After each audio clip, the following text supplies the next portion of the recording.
अथ श्रीराघवेन्द्रस्तोत्रम्।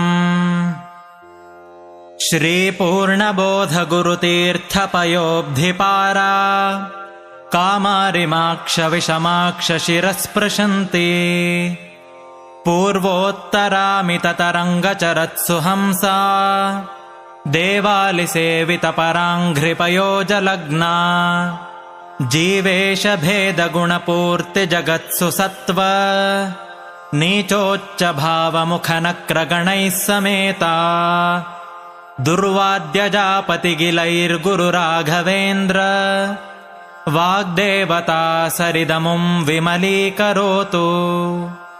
श्रीराघवेन्द्रः सकलप्रदाता स्वपादकञ्जद्वयभक्तिमद्भ्यः अघाद्रिसम्भेदनदृष्टिवज्रः क्षमासुरेन्द्रोऽवतु मां सदायम्। श्रीराघवेन्द्रो हरिपादकञ्जनिषेवणाल्लब्धसमस्तसम्पत् देवस्वभावो दिविजद्रुमोऽयमिष्टप्रदो मे सततं स भूयात्। भव्यस्वरूपो भवदुःखतोलसङ्घाग्निचर्यः सुखधैर्यशाली समस्तदुष्टग्रहनिग्रहेशो दुरत्ययोपप्लवसिन्धुसेतुः निरस्तदोषो निरवद्यवेशः प्रत्यर्थिमोकत्वनिदानभाषः विद्वत्परिज्ञेयमहाविशेषो वाग्वैखरी निर्जितभव्यशेषः सन्तानसम्पत्परिशुद्धभक्तिविज्ञानवाग्देहसुपाटवादीन् दत्त्वा शरीरोत्थसमस्तदोषान् हत्वा स नो व्याद्गुरुराघवेन्द्रः। यत्पादोदकसञ्चयः सुरनदी मुख्यापगासादिता सङ्ख्यानुत्तमपुण्यसङ्घविलसत्प्रख्यातपुण्यावहः दुस्तापत्रयनाशनो भुवि महावन्ध्यासुपुत्रप्रदो व्यङ्गस्वङ्गसमृद्धिदो ग्रहमहापापापहस्तं श्रये। यत्पादकञ्जरजसा परिभूषिताङ्गा यत्पादपद्ममधुपायितमानसाये यत्पादपद्मपरिकीर्तनजीर्णवाचः तद्दर्शनं दुरितकाननदावभूतम्।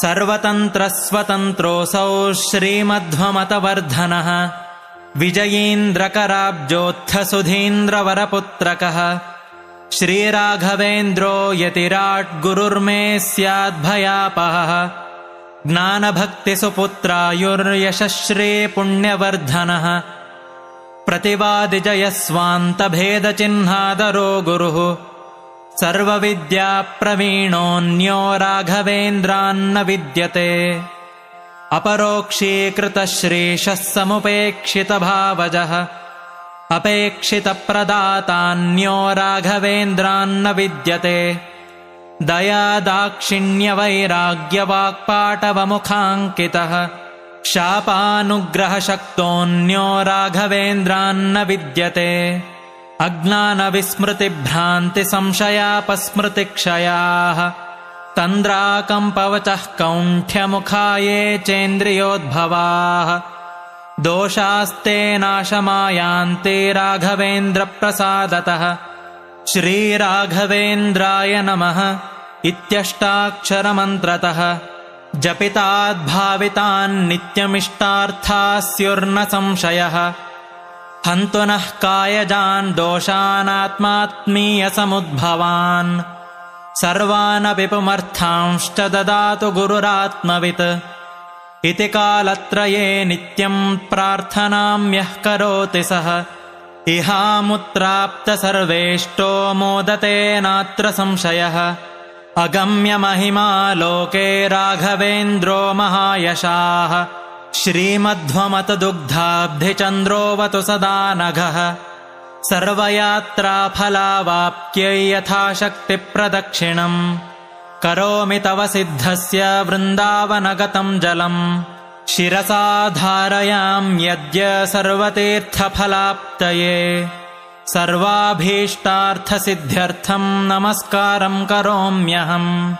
तव संकीर्तनं वेदशास्त्रार्थज्ञानसिद्धये संसारे क्षयसागरे प्रकृतितो गाधे सदा दुस्तरे सर्वावद्यजलग्रहैरनुपमैः कामादिभङ्गाकुले नानाविभ्रमदुर्भ्रमे मितभयस्तोमादिफेनोत्कटे दुःखोत्कृष्टविशेषमुद्धर गुरो मामग्नरूपं सदा राघवेन्द्रगुरुस्तोत्रं यः पठेद्भक्तिपूर्वकम् तस्य कुष्ठादिरोगाणां निवृत्तिस्त्वरया भवेत् अन्धोऽपि दिव्यदृष्टिः स्यादेडमूकोऽपि वाक्पतिः पूर्णायुः पूर्णसम्पत्तिस्तोत्रस्यास्य जपाद्भवेत् यः पिबेज्जलमेतेन स्तोत्रेणैवाभिमन्त्रितम् तस्य कुक्षिगता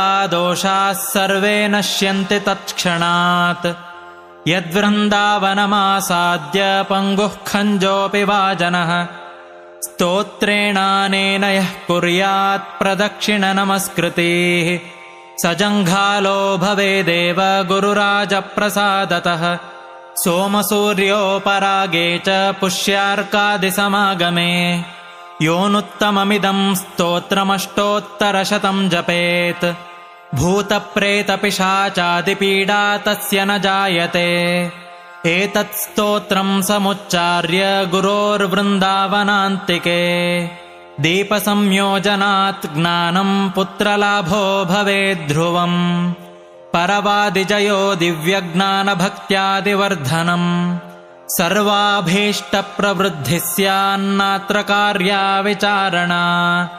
राजचोरमहाव्याघ्रसर्पनक्रादिपीडनम् न जायतेऽस्य स्तोत्रस्य प्रभावान्नात्र संशयः यो भक्त्या गुरुराघवेन्द्रचरणद्वन्द्वं स्मरन्यः पठेत् स्तोत्रं दिव्यमिदं सदा न हि भवेत् तस्या सुखं किञ्चन किन्त्विष्टार्थसमृद्धिरेव कमलानाथप्रसादोदयात् कीर्तिर्दिग्विदिता विभूतिरतुला साक्षी हयास्योऽत्र हि इति श्रीराघवेन्द्रार्य गुरुराजप्रसादतः कृतं स्तोत्रमिदं पुण्यं श्रीमद्भिर्ह्यप्पणाभिधैः पूज्याय राघवेन्द्राय सत्यधर्मरताय च भजतां कल्पवृक्षाय नमतां कामधेनवे